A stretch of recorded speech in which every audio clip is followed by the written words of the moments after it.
कि यहोते देव की पुत्रा कंसेन बहवो हता एका वशिष्ठ वरजा कन्या सापे दिवंगता। नंद बाबा ने कहा भैया मैंने सुना है अहोते देव की पुत्रा कंसेन बहवो हता, मैंने सुना है कि दुष्ट कंस ने तुम्हारे 6 बालकों के लिए मार दिया है भैया, वो सप्तम गर्भ नष्ट हो गया है। नंद बाबा कहने लगे भैया ये बड़ी दुख की बात है, पर यूं मत समझना हमारे घर में जो बालक पल रही है ना ये समझ लेना कि तुम्हारे ही बालक हैं। ऐसा एक दूसरे से कहते ना महाराज किसके बालक खेल रहे, अरे आप ही के बालक है महाराज। ऐसे नंद बाबा वसुदेव जी से कह रहे कि भैया आप ही के बालक हैं। उस समय नंद बाबा ने वसुदेव जी के लिए भेंट दी है और वसुदेव जी कहने लगे देखो भैया नंद बाबा तुम्हारे लिए ज्यादा समय तक मथुरा में नहीं रहना चाहिए। क्यों? ये कंस बड़ा दुष्ट है, उत्पात खड़ा कर देगा, इसलिए तुम जल्दी से जाओ वृंदावन के लिए, गोकुल के लिए। ठीक है। नंद बाबा कहने लगे भैया हमने लाला के छोटे छोटे से खिलौना बनवाए हैं स्वर्णकार से, तो स्वर्णकार के यहाँ से अभी हम खिलौना लेकर के चले जाते हैं। तो नंद बाबा वहां से एक स्वर्णकार के पास में पहुंच जाते हैं और आज महाराज कंस ने अपने सेवकों के लिए बुलवाया अघासुर, बकासुर, धेनुकासुर, केसी महाराज, बैमासुर, सभी दैत्य पहुंचे। कंस ने कहा भैया तुम्हारे लिए मालूम है हमारे शत्रु ने जन्म ले लिया। उस देवी ने क्या कहा था कि हमारे काल ने जन्म ले लिया है। अरे भैया जल्दी से ढूंढो, मारो, बड़े हो जाएंगे नहीं मार पाएंगे। अब आपस में विचार करने लगे महाराज ये बताओ हम लोगों की ये राक्षसों के शरीर एक एक हाथ में दांत निकले हुए अपने घर में कौन घुसने देगा हमारे लिए? अब आपस में सभी लोग चर्चा कर रहे थे। उसी समय महाराज कंस की एक बहन पहुंची, इसका नाम है पूतना। पूतना किसे कहते हैं? जिसके यहाँ कोई पूत ना हो वो पूतना है, कोई संतान नहीं है इसके यहाँ। महाराज कंस की कोई खास बहन नहीं है, महाराज ये धर्म की बहन बना करके रखे, क्योंकि पूतना के अंदर 10,000 हाथियों का बल है, इतनी शक्तिशाली है पूतना। महाराज कंस डरते भी थे पूतना से। अब पूतना कहने लगी भैया क्यों चिंता करते हो, तुम्हारे शत्रु के लिए काल के लिए तो हम मार देंगे। कंसेन प्रहिता घोरा पूतना बाल घातिनी शिशुचार निघ्नन्ति और अग्रामा ब्रजादिशो। उसने कहा भैया तुम्हारे शत्रु के लिए तो मैं मार दूंगी। कंस ने कहा कैसे मारोगे भाई, तुम्हारा ये राक्षसी का शरीर एक एक हाथ के दांत निकले हुए और घुसने से अपने घर में। पूतना कहने लगी भैया हम मायावी बन जाएंगे, सुंदर स्वरूप बना लोगी, एक हाथ का घूंघट डाल लोगी, कौन पहचानेगा भीड़ के बीच में हमारे। और 1 महीने से लेकर के जो 3 वर्ष तक के बालक हैं हम सारे बालकों के लिए मार करके चली जाते। कंस ने सोचा ये बात ठीक है कि क्या दिन पूतना से हमारा बिगाड़ खाता हो जाएगा तो पूतना हमारे लिए नहीं छोड़ेगी, इसलिए पूतना को ही भेजना चाहिए। सुंदर श्रृंगार कर लिया पूतना ने, चली है गोकुल की ओर। महाराज सारे ब्रजवासी नंद बाबा के द्वार पर गा रहे हैं, नाच रहे हैं, बधाई दे रहे थे। उसी समय पूतना का प्रवेश हो गया। ग्वालवाल एक दूसरे देखने लगे। महाराज पूतना को देखा, पूतना तो बड़ी सुंदर लग रही थी, इतनी सज के आई थी। महाराज एक दूसरे से कहने लगे भैया अरे देखो तो सही, ये तो बड़ी सुंदर लग रही है, ये कौन है? तो आपस में जवाब दे देते भैया ये मैया यशोदा की बचपन की कोई सहेली होगी, लाला को आशीर्वाद देने के लिए आई होगी। अब कोई पहचान नहीं पाया। महाराज पूतना जाकर के महलों में प्रवेश हो गई। मैया यशोदा लाला को पालने में सुला रही थी। पूतना को जैसे देखा मैया यशोदा कहने लगी आओ बहन कहां से आई हो। अब अब मैया ने पहचान थोड़ी पाया। पूतना कहने लगी मैया थोड़े समय पहले हमारे स्वामी लाला को आशीर्वाद देने के लिए आए थे, मैंने भी सोचा कि चलो लाला को आशीर्वाद देना। अब मैया सोचा तो भोली वाली मैया कहने लगी बहन लाला हमारे अकेले का थोड़ी है, लाला तो सबका। एक काम करो बहन तुम लाला को आशीर्वाद दो, क्योंकि लोग दूर दूर से आ रहे हैं, मुझे उनका स्वागत करना है। भाई मैया सोदा के द्वार पर, नंद बाबा के द्वार पर बहुत दूर दूर से लोग आ रहे थे नंद बाबा को बधाई देने के लिए, लाला को आशीर्वाद देने के लिए।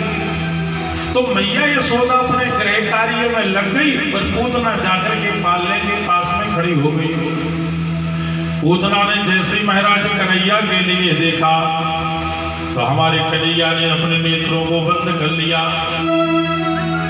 पूतना ने सोचा कि यही है हमारे भाई का काल शत्रु, इसके लिए मैं छोड़ूंगी नहीं। और जैसे ही पूतना ने कन्हैया के लिए देखा तो कन्हैया ने अपने दोनों नेत्रों को बंद कर लिया। परीक्षित ने कहा गुरुजी बात समझ में नहीं आई, कन्हैया ने अपने नेत्र बंद क्यों किए पूतना को देख करके? इसलिए नेत्र बंद किए, संतों ने भाव प्रकट किए। कन्हैया ने सोचा कि पूतना हमको मारने के लिए आई है, स्तनों में जहर लगा कर, और पूतना हमारे लिए देखेगी और हम पूतना को देखेंगे तो नजर से नजर मिल जाएगी, और जब नजर मिल जाएगी तो प्रेम हो जाएगा। तो महाराज प्रेम हो जाएगा तो हम पूतना को मार नहीं पाएंगे, इसलिए कन्हैया ने नेत्रों को बंद कर लिया। इसलिए संतों ने और भी भाव प्रकट किए हैं। कन्हैया ने इसलिए नेत्र बंद किए महाराज, दाहिने नेत्र में सूर्य का वास है, बाएं नेत्र में चंद्रमा का वास है। सूर्य और चंद्रमा ने देखा रे बाप रे, ये राक्षसी कन्हैया को स्तनपान कराने के लिए आई है। तो सूर्य और चंद्रमा अपनी पलकों को गिरा देते, इसलिए कन्हैया ने नेत्रों को बंद कर लिया। संतों ने और भी भाव बताए, कन्हैया ने इसलिए बंद किए, नेत्र बंद किए सज्जनों। कन्हैया ने सोचा कि काम करने के लिए तो आई है माँ का, जैसे माँ एक बालक को स्तनपान कराती है। पर महाराज इसको कौन सी गति प्रदान करनी चाहिए? तो कन्हैया नेत्रों को बंद करके सोच रहे हैं। संतों ने और भी भाव प्रकट किए महाराज, अनेक प्रकार के भाव प्रकट किए संतों ने। यहाँ उस समय जाकर के कन्हैया ने धीरे से पालने में से लाला को उठाया और उठा करके महाराज धीरे से आकाश मार्ग में ले जाती है और अपना स्तन कन्हैया के मुख में दे दिया। और जैसे ही कन्हैया स्तनपान करने लगे महाराज, 3 मिनट हो गए। पूतना सोचने लगी ये बड़ा अजीब बालक है, जहर को पिया अभी तक नहीं मर रहा है। 3 मिनट हो गए, 5 मिनट हो गई महाराज, 7 मिनट हो गई। पूतना तो घबराने लगी। अब कन्हैया स्तनपान करते करते उसके प्राणों को खींचने लगे धीरे धीरे, और जैसे ही प्राणों को खींचने लगे महाराज कंठ अवरुद्ध होने लगा। अब बड़ी जोर से चिल्लाई पूतना। पूतना कहती है विसामंच मुंचालमिति प्रभासिणी निष्पीड्यमाना खिल जीव वर्मणि विव्रे त्रिनेत्रे चरणो भुजो मोहो प्राशुन्न गात्रा चिपतिरुरोदः सामंच मुंचालमिति प्रभासिणी निष्पीड्यमाना खिल जीव वर्मणि। हे बेटा, हे बालक, छोड़ हमारे लिए। कन्हैया कहने लगे देखो मौसी जी, पहली बात तो ये हम किसी को पकड़ते नहीं, और जिसको पकड़ते हैं तो उसके लिए भरम छोड़ते नहीं हैं। कन्हैया ने पूतना के प्राणों का अंत कर दिया और पूतना जाकर के मारा, धड़ाम से नीचे गिर जाता। सुखदेव जी कहते हैं राजन, राक्षस कितना भी मायावी रूप बना ले, कितना सुंदर बन जाए, पर मरते समय अपने असली रूप में आ जाते हैं महाराज। पूतना अपने असली रूप में आ गई, विशाल शरीर है महाराज। संतों ने तो भाव प्रकट किए हैं भागवत में कि पूतना का इतना बड़ा विशाल शरीर है, हाथ कहां पहुंचे महाराज? तो पूतना का शरीर गिरा तो हाथ कहां गिरे? हाथ रस। और कान कहां पहुंचे? कानपुर में। और नाक कहां पहुंची? नागपुर में। इतना बड़ा विशाल रूप बताया है पूतना का। भगवान कन्हैया पूतना के वक्षस्थल पर खेल रहे हैं। उस समय मैया यशोदा लाला को देखती है, लाला दिखाई नहीं दिए, दौड़ती हुई बाहर आई है। कन्हैया जैसे दिखाई नहीं दिए तो महाराज सारी गोपियां आई, ढूंढते ढूंढते जैसे गांव के बाहर पहुंची तो देखा पूतना का विशाल शरीर पड़ा हुआ है और कन्हैया वक्षस्थल पर खेल रही है। तुरंत गोपियों ने कन्हैया के लिए उठा लिया और मैया से कहे, क्यों मैया तूने इस राक्षसी के हाथों में लाला को क्यों दे दिया था? मैया सोचा कहने लगी, बहना ने पहचान थोड़ी पाया था, ये राक्षसी है। लाला को आशीर्वाद देने के लिए आई थी। मैया ने, गोपियों ने कन्हैया को उठाया और महाराज गौशाला में ले जाया। उस समय देखिए महाराज पूतना का जो शरीर है, विशाल शरीर है पूतना का। अब ग्वालवाल आपस में विचार करने लगे, महाराज पूतना का शरीर एक चिता पर तो जलने वाला नहीं है, हजारों चिताएं तैयार की महाराज। उस समय सुखदेव जी कहते हैं, राजन पूतना है जो, पूतना कौन है? अविद्या।